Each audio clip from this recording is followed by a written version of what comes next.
The most dangerous thing you can do today is become boring. Not weak, not broken, boring. Because the system doesn't fear rebels. It fears people it cannot predict. They cannot sell to someone who does not crave. They cannot manipulate someone who does not react. And they cannot trap a mind that refuses to chase stimulation. Look around. Everyone is busy. Everyone is chasing. Everyone is reacting to something. Notifications, deadlines, drama, urgency. But very few people are actually living. The modern world doesn't run on your labor. It runs on your attention, your emotions, your reactions, your outrage, your scrolling. You are not using the system. The system is using you. Henry David Thoreau saw this nearly 2 centuries ago. So he did something radical. He walked away. Not in defeat, not in escape, but in strategy. He built a tiny cabin. 1 room, a few tools, silence. And the world called him a failure. But what they didn't see was that he had just stepped outside the entire game. Here is a question that should disturb you. Why are you tired? Not physically, but mentally, emotionally, spiritually drained? Why does another day sometimes feel like a wait instead of a chance? You probably blamed yourself. Lack of discipline, bad sleep, no motivation. But what if your exhaustion is not a flaw? What if it is the product? The modern economy does not run on your labor. Not anymore. It runs on your attention, your reactions, your outrage, your curiosity, your fear. Every notification is a tiny gamble. Maybe something important, maybe nothing. But you check anyway, because sometimes there is a reward, and that is the trap. It is not pleasure that hooks you. It is unpredictability. Sometimes validation, sometimes silence, sometimes approval, sometimes rejection. Your brain learns to chase the next signal. When everything is exciting, nothing is meaningful. When everything is urgent, nothing actually matters. And when your mind is always stimulated, you stop creating. You only react. The world told him he was wasting his life. Too quiet, too slow, too simple. But Thoreau was not escaping society. He was studying it. Most people never stop moving, never stop reacting, never stop chasing. Because silence forces a terrifying question. What if everything you chase doesn't matter? Busyness has become a social costume, a performance. If you are always busy, people assume you are important. But busyness can also be a very polite prison. Thoreau asked a dangerous question. What if most of what we call living is simply a slow form of dying, running, working, consuming, until the end arrives? So he went to the woods, not to hide, but to see, to strip life down to its essentials: food, shelter, thought, and time. Most people are afraid of a quiet life, because silence reveals the truth. But if part of you understands this, already leave a single word in the comments. Awake. So I know you hear it too. Thoreau did something most people cannot imagine. He subtracted, not a little, but almost everything. Noise, obligations, distractions. He reduced life until only the essentials remained. An ancient Taoist idea says something strange. What makes a bowl useful is not the clay. It is the empty space inside. The function comes from the void. The same is true for your life. When every hour is filled, when every moment is occupied, when every silence is avoided, there is no space left for what actually matters. A crowded life kills creation. You spend your days reacting, responding, replying, scrolling. And when the moment to create arrives, your mind is already exhausted. A full calendar looks impressive, but often it hides something deeper. Fear. Fear of silence. Fear of stillness. Fear of meeting yourself. If this idea feels unfamiliar, that is not surprising. The world rarely rewards silence, but perspectives like this need to travel. Let others see it, because sometimes a quiet idea can wake a sleeping mind. Modern culture worships options. More choices, more paths, more possibilities. It sounds like freedom, but sometimes too many doors becomes another prison. Every option you keep open costs something. Not money, attention, mental space, energy. Every maybe later leaks a little more of your focus. Your brain was not designed to hold 1,000 unfinished possibilities. Every open path runs in the background, quietly draining your cognitive fuel. Some powerful people understand this. They simplify small decisions. Same clothes, same routines, same habits.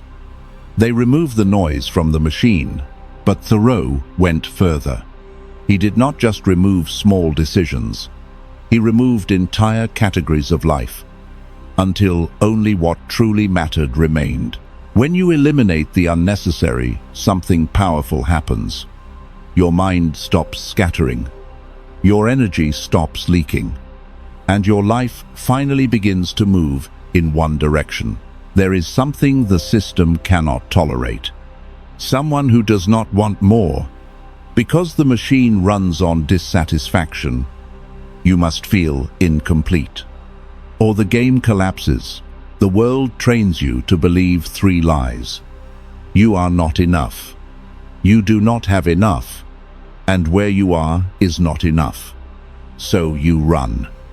And you keep running toward mirages. But the moment you become content, something strange happens. The machine loses its grip. Because contentment is a quiet rebellion. A refusal to chase what you never needed. You plant your beans. You read your books. You think your thoughts. And suddenly the entire system has no leverage over you. Thoreau asked a brutal question. What is the cost of a thing? Not in dollars. In life. How much of your existence must be exchanged to obtain it? That house you are chasing, that promotion, that status. Look carefully. You are not buying them. You are trading pieces of your life. Most people are not exhausted because life is hard. They are exhausted because they are running in circles, chasing more, buying more, doing more, but never arriving. The modern world is built on intermittent rewards. Sometimes validation, sometimes silence, sometimes applause, sometimes rejection. Your brain keeps pulling the lever, waiting for the next signal. Your phone is not just a tool. It is a slot machine. Every notification triggers dopamine. Every scroll feeds the loop. And slowly, your attention is trained to depend on chaos. When everything is urgent, nothing is important. When everything is exciting, nothing is meaningful. And when stimulation never stops, your mind forgets how to think. This is why silence feels uncomfortable.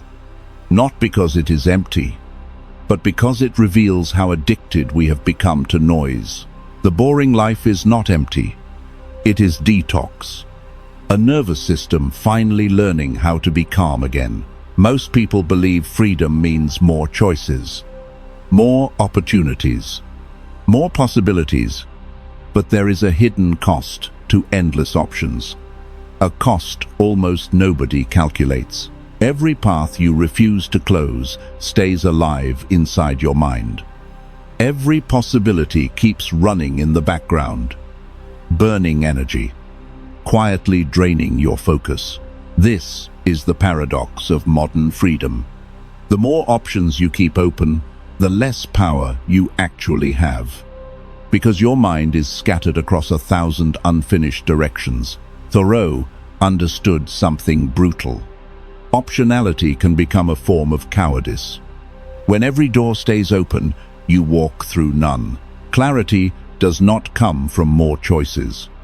It comes from subtraction, closing doors, burning paths, choosing one direction fully. The moment your life moves in one direction, something powerful happens. Energy concentrates, attention sharpens, and suddenly your path becomes unstoppable. There is a phrase Thoreau once wrote: "The mass of men lead lives of quiet desperation, not loud desperation, not dramatic suffering.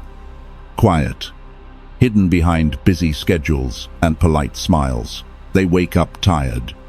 They chase goals they did not choose. They work for things they do not truly want. And slowly, their life slips away." Most people never enter a room. They live in the hallway, keeping every door open, waiting for the perfect moment. That moment never arrives. Thoreau did something rare. He chose a room, a small cabin, a quiet life, and inside that room he discovered something powerful. Silence creates depth, stillness creates clarity, and clarity creates power. From that tiny cabin came ideas that would change the world. Gandhi read him. Martin Luther King studied him. Movements across centuries felt the echo of a man who simply chose to live differently. There is a hidden mode inside your brain, a mode modern life almost never allows. It appears when you stop, when you sit, when you walk slowly with nothing to react to.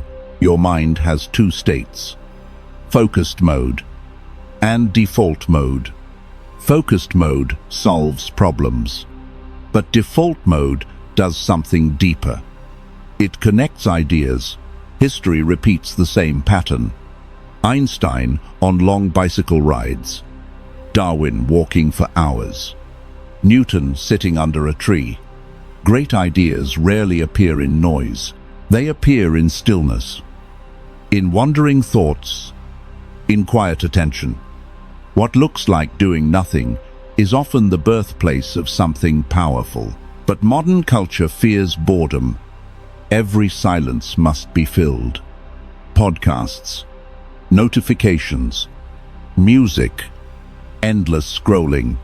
The mind never rests. But boredom is not the enemy. It is the doorway to deep thought, to creativity, to clarity, and to a life that actually belongs to you. There is a reason society pushes you toward busyness. A busy person rarely asks questions, rarely pauses, rarely steps back far enough to see the system. When you are always busy, you stay inside the mechanism. You wake, you work, you consume, you repeat, and slowly the machine becomes invisible. But the moment you slow down, something changes. You step outside the gears, and suddenly you see what most people never notice.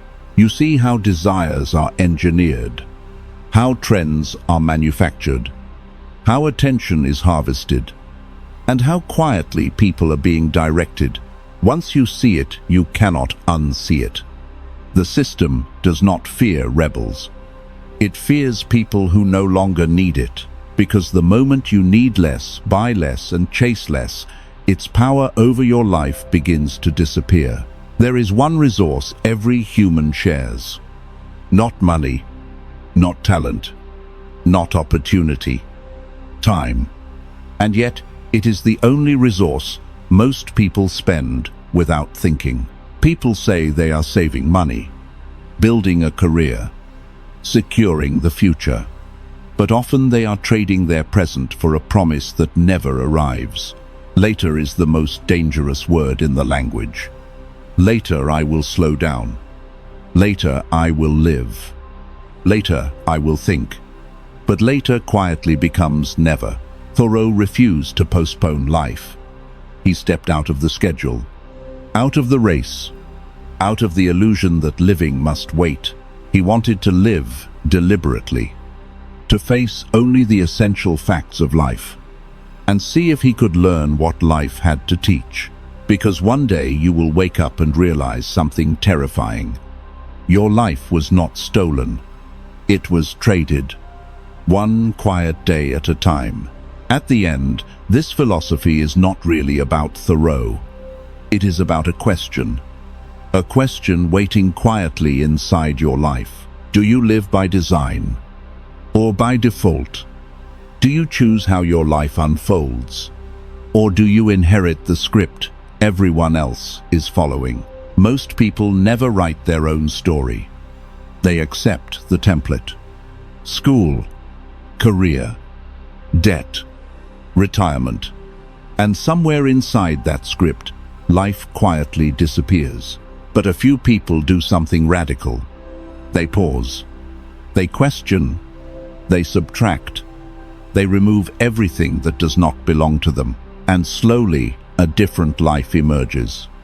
Quieter, simpler, but strangely more powerful than the loud life everyone else is chasing. Not because it is dramatic, not because it is impressive, but because for the first time, it is truly your life. In the end, Thoreau's experiment was simple. He stepped away from the noise. Not forever. Just long enough to see clearly. What he discovered was not a secret, not a technique, not a productivity system. Just a truth most people never give themselves the silence to notice. Life does not need to be louder, or faster, or bigger. Sometimes the deepest change begins with subtraction. Less noise, less chasing, less comparison, less distraction. And slowly, something rare appears. Clarity. A boring life is not a small life. It is a focused one, a deliberate one, a life that finally belongs to you. If this idea resonated with you, stay close. There are more lessons about power, clarity, and the psychology of living differently. Subscribe and turn on the bell so you don't miss the next step of the journey.